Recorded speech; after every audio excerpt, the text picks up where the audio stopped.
Quero convidar você a abrir a sua Bíblia, no livro de Gênesis, capítulo 35.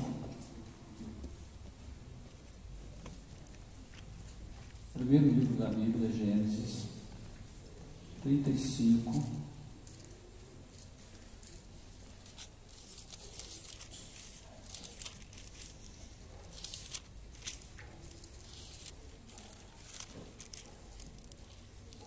Versos 16, 17, 18, 19. 16 a 19. Muitas vezes as pessoas ficam preocupadas com tentação, com provas, com lutas. Eu não me preocupo com isso. Eu me preocupo, sabe com o que eu me preocupo? Com a reação que a gente tem sobre essas situações. Tentados todos nós somos. Jesus foi tentado, mas Jesus teve uma reação sobre a tentação. Jesus teve uma reação sobre a perseguição. Jesus teve uma reação quando ele foi injuriado, quando ele foi esbofeteado. São as reações que realmente determinam a nossa fé e estabelecem a nossa fé.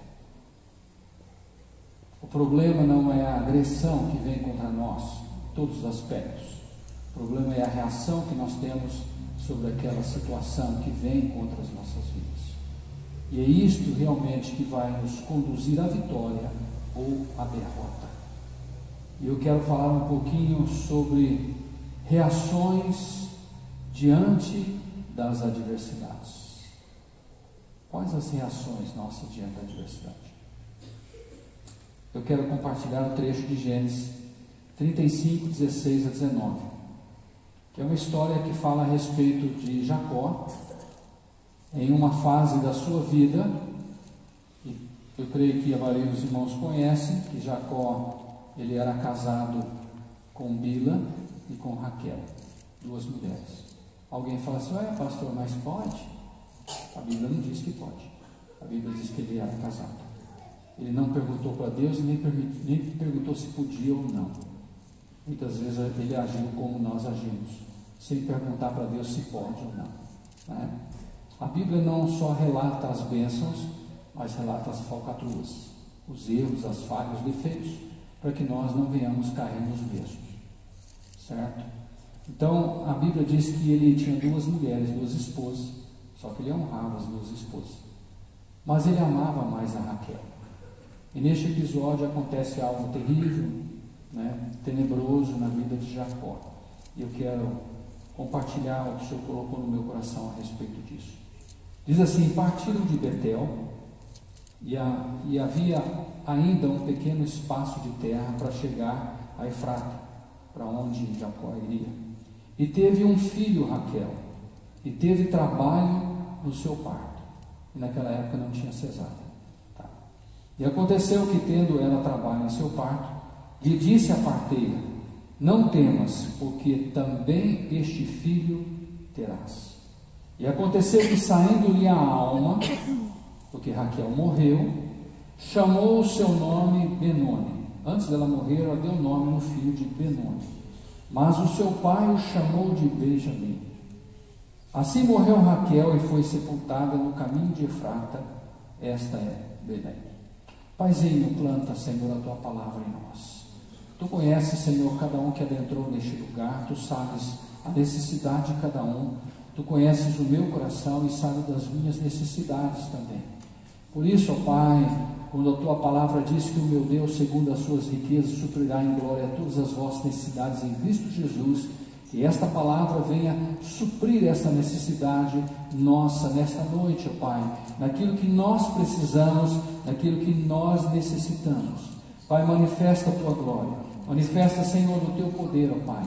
Quebra, Senhor, tudo aquilo que não é teu, tudo aquilo que impede, tudo aquilo que intenta contra a nossa vida neste lugar, contra a tua palavra, tudo aquilo que queira roubar a tua palavra, nós repreendemos, expulsamos em nome de Jesus. Eu quero colocar cada pessoa que aqui dentro está, ó Pai, que o teu Espírito comece, Senhor, a tocar, a ministrar em cada vida, em cada coração. E desde já, Senhor, se tiver alguém enfermo no seu corpo aqui, Senhor, toca, ó Pai, e traz a cura, em nome de Jesus, porque Tu és o Deus que sara, Tu és o Deus que cura. Se tem alguém aprisionado, que o Senhor venha trazer libertação. Se tem alguém que não tem certeza da sua vida em Cristo, que o Senhor venha trazer salvação, ó Pai, e que a Tua palavra, que é poderosa, venha ministrar a necessidade segundo a cada um em seu coração. Fala, Senhor, toma a minha vida nas Tuas mãos, que eu esteja disponível ao Teu Espírito, ó Pai, em nome de Jesus. Amém.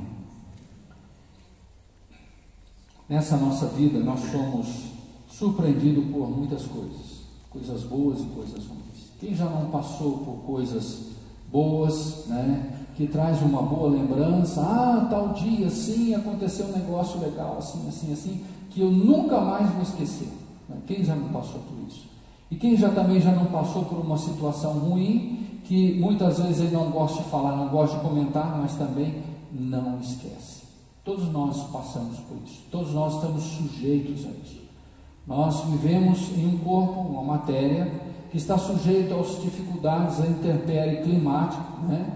Hoje de manhã estava quente, agora à noite já estava frio, né? Quem estava de camiseta já caçou uma blusinha, né? E o dia muda e a coisa varia, né? De uma hora para outra. Na mesma hora que a alegria toma conta do nosso coração, bate uma notícia ruim, vem a tristeza, e de repente vem uma notícia alegre, e alegra de novo, e assim nós vamos vivendo. E nós estamos sujeitos a essas situações, estamos sujeitos a passar por problemas, enfermidades. Se gosta de falar que crente não tem problema, é a maior loucura que existe, né? A não ser que eu esteja no caminho errado. Tem alguém no caminho errado aqui? Então todo mundo tem problema. Todo mundo tem problema. Jesus disse: no mundo tereis aflição. É problema ou não é? É problema. Muitas vezes são problemas emocionais, físicos ou espirituais, mas são problemas. E nós vivemos, estamos sujeitos a isso.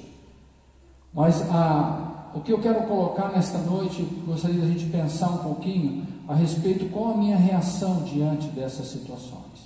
Qual é a minha reação quando os problemas me acometem, quando as má notícias chegam até mim, quando eu sou surpreendido por algo terrível, tenebroso, amargurante, angustiante, que parece que tira o nosso chão, que rouba toda a nossa condição de estabilidade. Nós ficamos perdidos. Parece que dá um branco na cabeça e não sabemos o que fazer, para que rumo tomar. O que precisamos entender é que é nessas nossas reações que muitas vezes tomados pela mágoa, pelo detrimento emocional, acabamos determinando o futuro. Pior, cravando os sentimentos de derrota. Muitas vezes no momento de dificuldade, de luta, que nós estabelecemos o nosso futuro de derrota, por causa da nossa reação diante da adversidade. Irmãos, estão entendendo o que eu estou dizendo? Está entendendo? Nós deparamos com um texto muito triste, desastroso para a vida de Jacó, para a família de Jacó. Na verdade, Jacó teve 2 filhos com Raquel. O primeiro foi José. Lembra de José? Lembra de José do Egito, que foi para o Egito? Alô, os irmãos estão aí? Não? Não? Ninguém fugiu não, tá bom. Então, o primeiro foi José. Quando José nasceu, eu não me lembro o capítulo, acho que o capítulo 30, se não me engano, mas não importa. Quando José nasceu, que Raquel teve José, ela colocou o nome de José, porque ela disse: Senhor, me dá mais um filho. E Deus ouviu a oração de Raquel. Ela teve mais um filho. É por isso que a parteira disse para ela: não se preocupe, você vai ter esse filho. Só que a parteira não disse: mas você vai morrer. E Raquel teve o filho. Eu fico imaginando para a vida de um homem, de um pai, da vida de Jacó, que amava a sua esposa, quando ela está para dar à luz, ela dá à luz e morre. Realmente é uma situação terrível isso. Eu não passei por isso. Já vivenciamos isso dentro da igreja. E realmente a gente acompanha só de olhar de fora, isso é realmente tenebroso. Agora imagine para a pessoa que vivencia isso. E a palavra de Deus diz que quando este menino nasce, antes de Raquel morrer, perder o fôlego, morrer, expirar, ela colocou o nome nele de Benoni. Nada contra Benoni, tá? Ela colocou o nome nele de Benoni. Mas a Bíblia diz que Jacó chamou de Benjamim. Por que isso? A palavra Benoni significa filho da minha dor.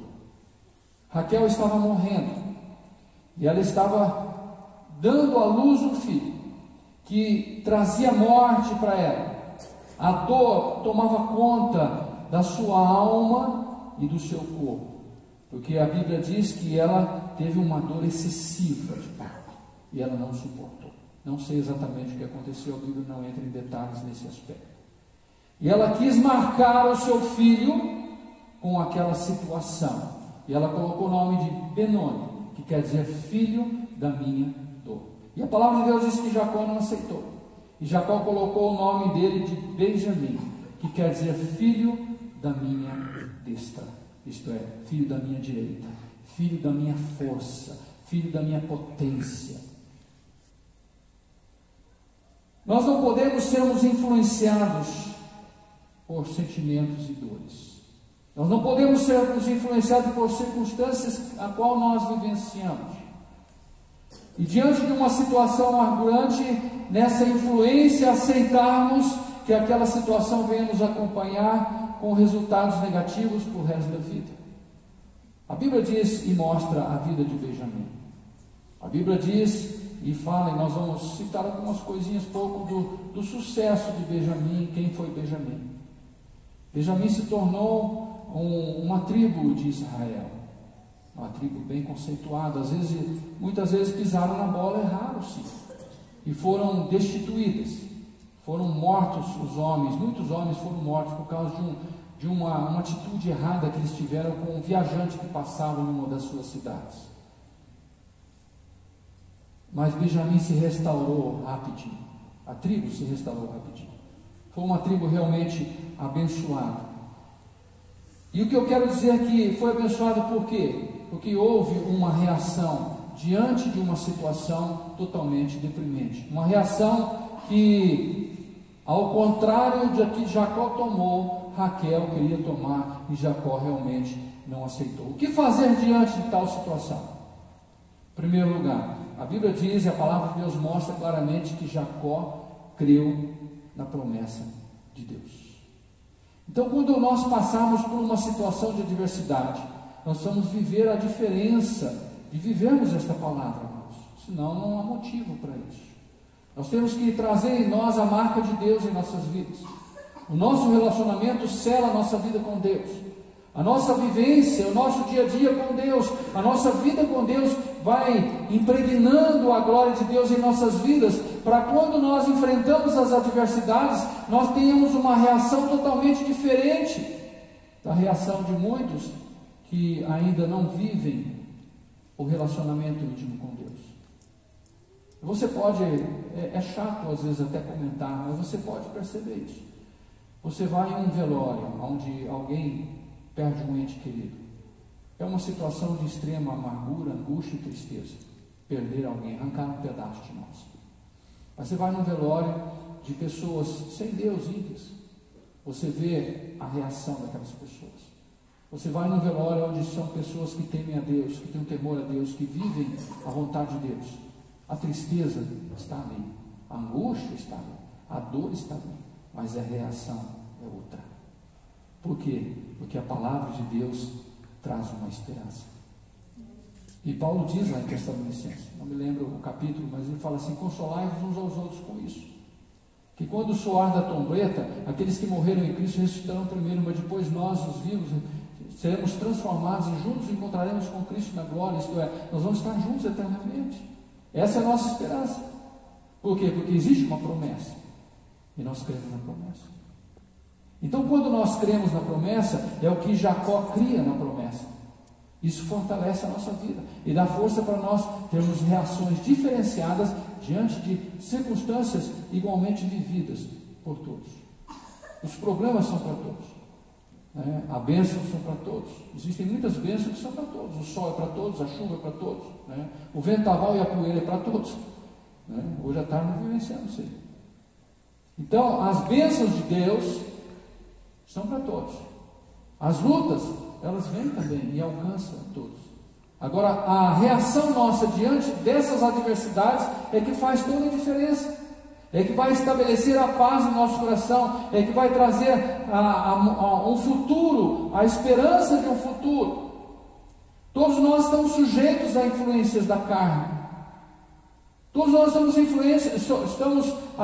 sob influência dessa condição humana nossa. Mas Paulo é bem claro, ele diz assim que nós precisamos aprender a viver no Espírito. Se nós aprendemos a viver na direção do Espírito Santo da nossa vida, nós vamos enfrentar as reações de uma forma diferente. Mas se nós vivenciarmos na nossa carne, as reações são aquelas mesmas. Nós precisamos cuidar com isso. Qual a reação quando você leva, desculpa a expressão, um tapa no rosto? Muitas vezes a reação é imediata, é pá, pá, né? É toma lá da cá. Mas isso quando nós caminhamos na carne, mas quando nós caminhamos no Espírito, nós vivenciamos no Espírito. Alguém diz assim, mas eu não tenho sangue de barata, nem eu, mas eu tenho o sangue de Jesus. E é esse sangue de Jesus que faz diferença na minha vida. Não pense você que você vai ser depois do culto, vai me pegar lá fora e me dar um cascudo, né? E eu vou ficar quieto. Não é isso que eu estou dizendo, certo? Mas nós temos e precisamos vivenciar reações diferentes. Porque isso vai determinar a nossa bênção ou a nossa destruição lá na frente. Todos nós estamos sujeitos, mas é bem aí que entra o que a palavra de Deus diz que nós precisamos viver no Espírito. Se você tem o Espírito, e diz Paulo, viva no Espírito. Não viva conforme a carne. E quando nós vivemos no Espírito, essa circunstância material, humana e carnal, ela tem mais dificuldade de nos influenciar. Pode ter certeza disso. Agora, se a gente deixa do Espírito e começa a vivenciar na carne, a gente começa a entrar no negócio, a gente começa a entrar. Quando vê, a gente está lá no meio, envolvido por aquilo. E isso, irmãos, não é de um dia para o outro. Isso é um processo maligno, é um processo lento.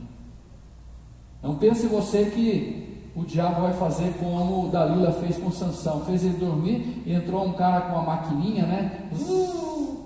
Sem energia, que naquela época não tinha, né? E rapou a cabeça de Sansão, que tinha 7 tranças, e era enorme o cabelo dele. Não, o inimigo não faz isso. O inimigo vai tirando pedacinho por pedacinho, né? Pontinha por pontinha, e as pessoas não vão percebendo que elas vão perdendo o relacionamento com Deus, vão se desestabilizando na sua fé e vão regredindo espiritualmente.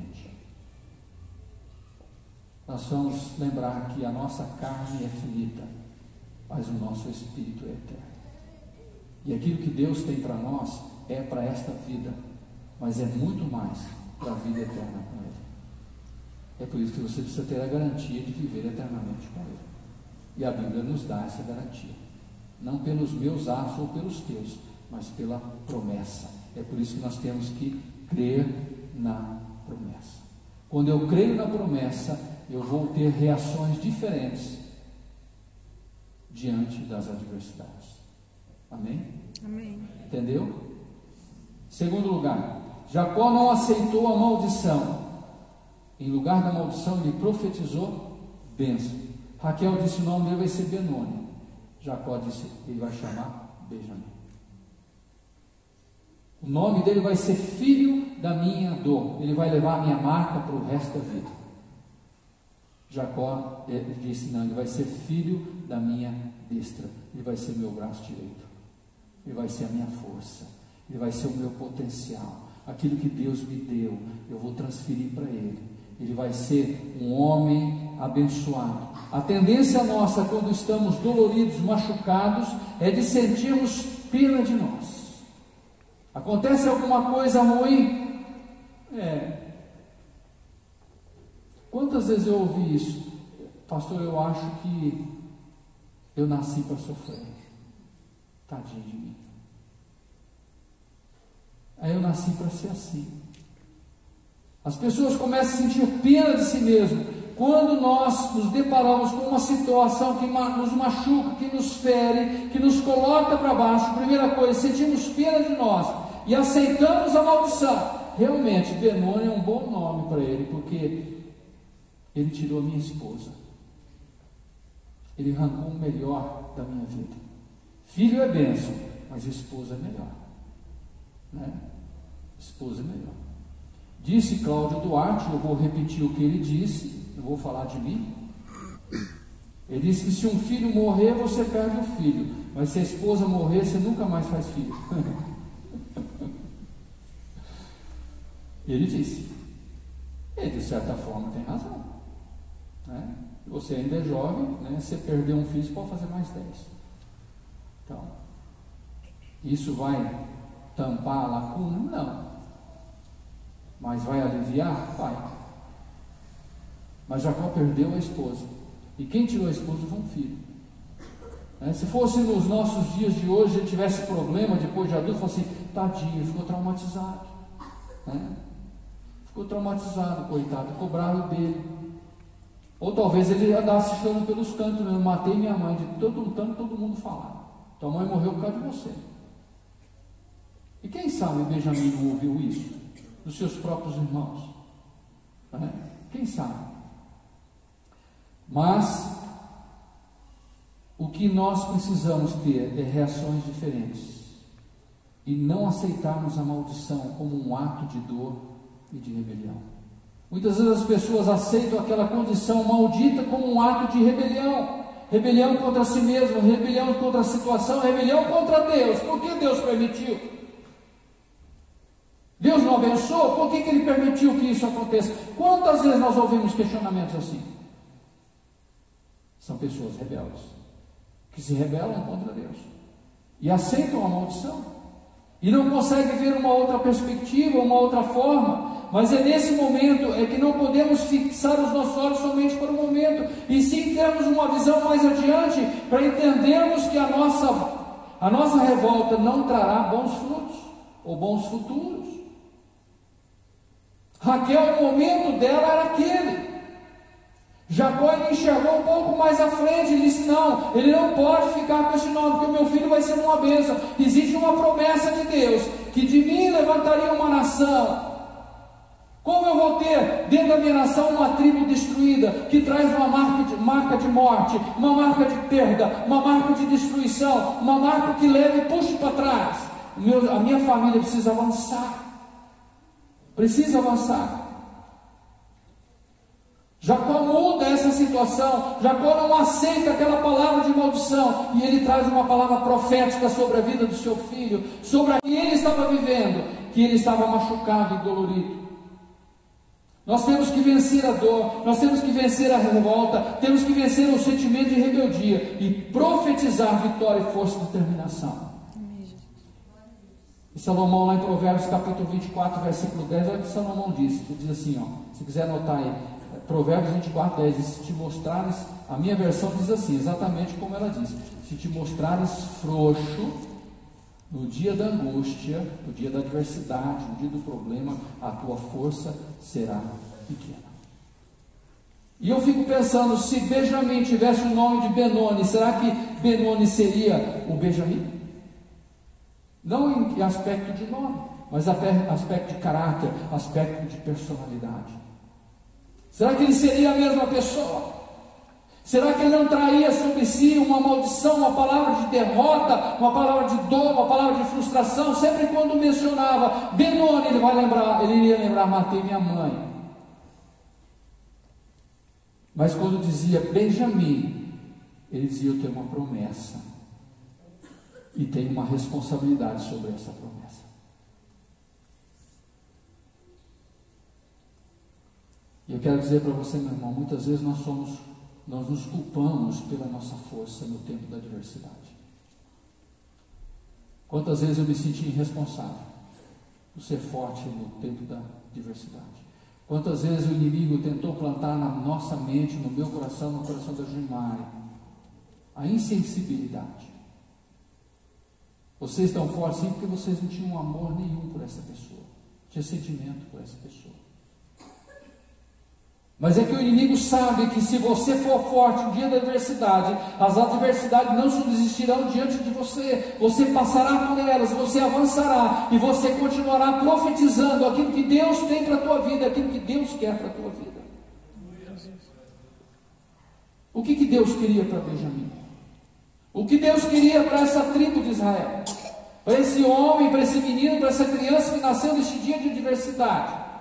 No dia da adversidade ele nasceu, no dia da luta ele nasceu, no dia da morte ele nasceu. Havia uma marca nele. Quando comemorava o aniversário de Benjamim, comemorava o aniversário da morte da sua mãe. Benjamim fez 2 anos, 2 anos faz que já Raquel morreu. Eu não sei se fazia bolo para comemorar o aniversário, ou chorava para prantear a morte. Que luta, irmãos, pensa nisso, que dificuldade isso. Isso era para destruir a vida de um homem, destruir uma tribo e destruir uma nação que ficaria incompleta. Mas a palavra de bênção de um pai mudou essa circunstância.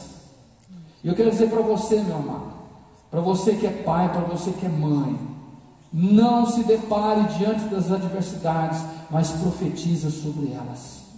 Profetiza aquilo que Deus deu para você, aquilo que Deus é na tua vida. Profetiza as bênçãos de Deus na tua vida, para você mudar essa circunstância, para você vencer a dor no teu coração e passar sobre o luto da tua alma. Profetiza. A Bíblia mostra que, e foi bem clara que a maioria da parte da vitória de Benjamim Jacó não viu, mas a sua profecia se cumpriu. A sua profecia se cumpriu. A tribo de Benjamim teve muita influência na história de Israel. Da tribo de Benjamim saíram juízes que libertaram Israel em tempo de adversidade. Por causa de uma palavra profética em favor de um menino. Desse menino saem homens determinados, corajosos, valentes, para lutar em favor não de uma tribo, mas de uma nação. Homens que não eram reis, homens que não eram profetas, homens que não eram nada, eram apenas homens. Mas Deus levanta esses homens para abençoar a nação, por causa de uma palavra profética, por causa de uma atitude de não aceitar a maldição, e por causa de uma condição de crer na promessa de Deus. De Benjamim saiu o primeiro rei de Israel, Saul. Um homem que se corrompeu depois, mas um homem que foi escolhido por Deus. Deus olhou em todas as tribos de Israel e escolheu um benjamita, Saul, para reinar Israel. Ele não era uma pessoa fraca, ele não era um frouxo, porque dentro de uma nação toda, de 12 tribos, Deus escolheu um, e escolheu Saul.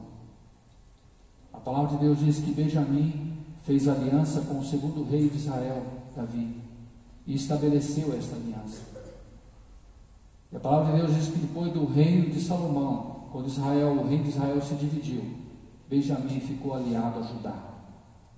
Permaneceu as 2 tribos unidas, fiéis ao Senhor, e realmente levaram avante os propósitos de Deus.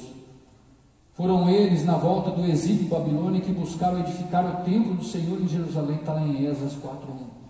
Os benjamitas, uma das tribos que se posicionou para reedificar o templo de Deus, para trazer a glória de Deus para dentro de Jerusalém novamente. Pessoas comprometidas com o reino. Porque um dia um pai profetizou. Porque um dia um pai creu nas promessas. A palavra de Deus diz, não sei se você sabia, que Paulo era benjamita. O apóstolo Paulo era da tribo de Benjamim. Está lá em Filipenses capítulo 3, versículo 5.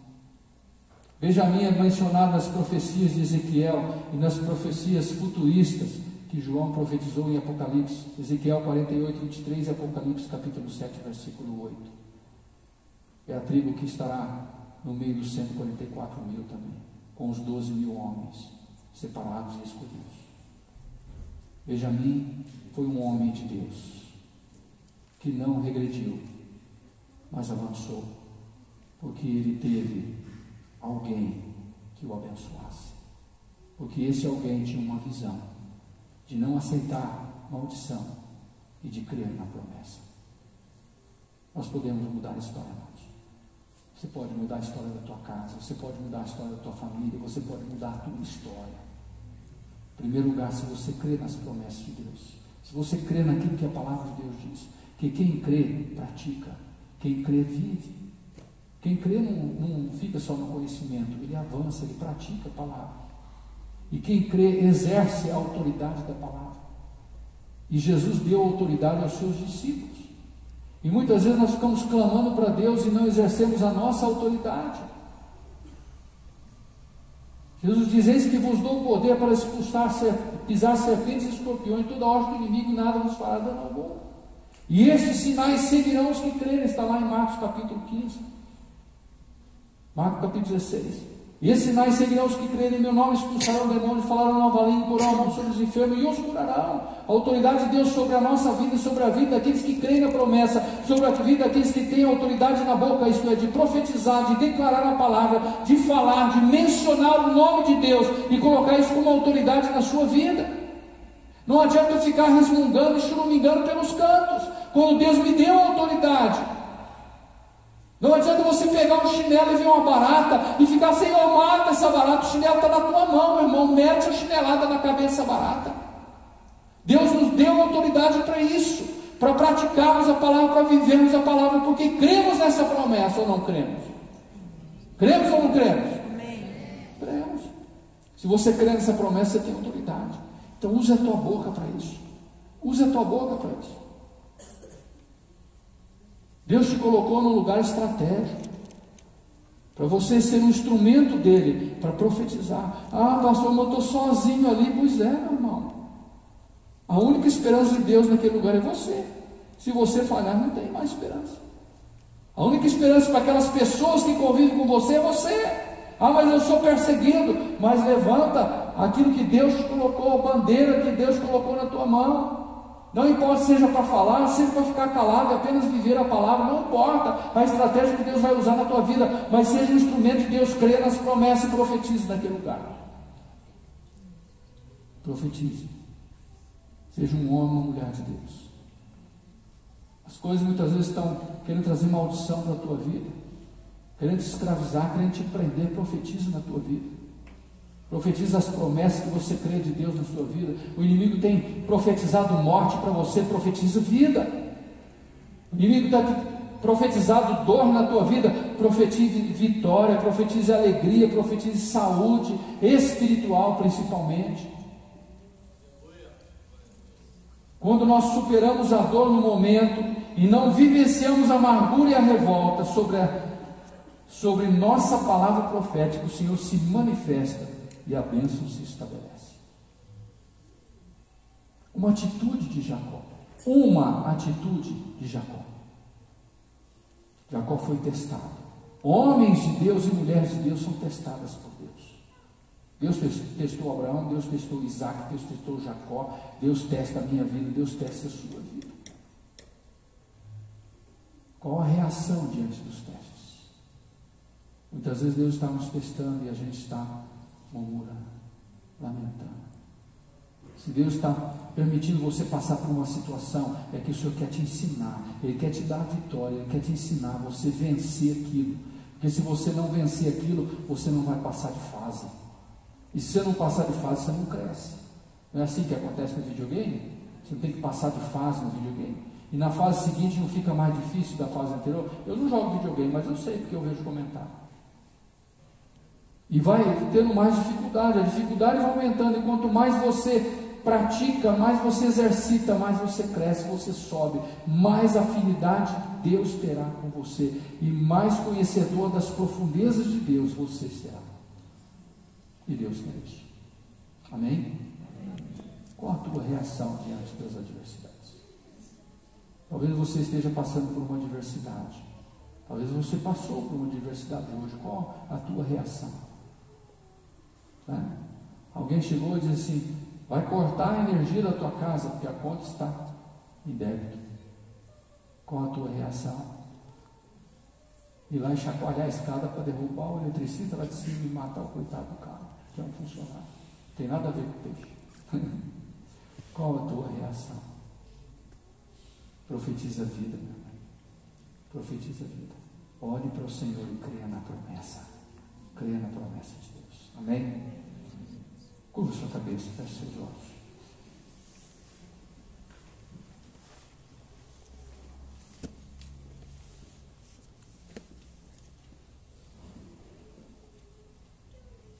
Qual tem sido a tua reação diante das adversidades? O salmista no Salmo 40 diz: esperei com paciência no Senhor. Ah, como é duro esperar. A pior parte na prova é esperar. E ainda lembramos quando a palavra de Deus diz: um dia para o Senhor é como 1000 anos. Jesus tem misericórdia. Como é duro esperar assim. Mas o salmista diz que quando eu espero no Senhor, quando eu esperei no Senhor, com paciência, essa paciência não é cruzar o braço. Essa paciência é uma paciência que questiona. Hebreus fala sobre a paciência de Jó. E olha que Jó questionou, Jó gritou, Jó esperneou. E o salmista diz: esperei com paciência no Senhor e Ele se inclinou para mim. Depois que nós morrermos, não há necessidade de Deus se inclinar para nós. É com vida. Deus quer se inclinar. Como assim, pastor, se inclinar? Pois é, Ele quer se aproximar de você. Ele quer sensibilizar com a tua situação. Ele quer vivenciar com a tua situação. E a Bíblia diz que Deus se inclinou para nós. Quando Ele enviou Jesus Cristo em forma de homem, Ele desceu, se inclinou até nós. Vivenciou as nossas emoções, vivenciou os nossos sentimentos, vivenciou a nossa dor. E por causa disso, Ele ouviu o nosso clamor e mudou a nossa história. O salmista diz: tirou-me de um charco de lodo e pôs os meus pés sobre a rocha. Mudou a minha história. Quando eu espero com paciência no Senhor, Deus manifesta a sua glória. E nós não temos que preocupar, porque a palavra de Deus diz que Deus não é o homem para que minta, e nem filho do homem para que se arrependa. E o apóstolo diz que ainda que muitos o tenham por tardio, Deus não retarda as suas promessas, mas ela vem e se manifesta na hora certa, no momento certo. Não há necessidade de desesperar. Não há necessidade de reagirmos lançando mão de subterfúgios ou de formas indevidas. É confiar nas promessas, é profetizar aquilo que você crê, aquilo que você confia, e o Senhor vai manifestar a sua glória. Eu gostaria de orar com alguém aqui nessa noite. Talvez você esteja passando por uma adversidade na sua vida, e você tem consciência que você tem tido umas reações que não deveria ter. Muitas vezes nós temos reações e depois ficamos tristes, chateados: eu não devia ter feito isso, devia ter confiado no Senhor. Exatamente. Eu gostaria de orar com você, para ajudar a estabelecer a tua fé, estabelecer a sua confiança, ajudar a quebrar vínculos e a quebrar ligaduras na sua vida, que muitas vezes impede você avançar na sua crença, na sua fé no Senhor. Muitas vezes nós ficamos presos, muitas vezes, no meu eu. Achamos que Deus não vai poder resolver e eu posso. Aí acabamos nos frustrando, nos decepcionando. Mas se você entende e compreende isso, você quer que nós estejamos intercedendo por você, quero convidar você a vir aqui à frente. Nós gostaríamos de estar orando por você. O Ministério do Louvor vai estar louvando o Senhor. Sai do seu lugar, vem aqui, vamos orar juntos aqui. Você precisa crescer, aprender a profetizar, crer naquilo que Deus tem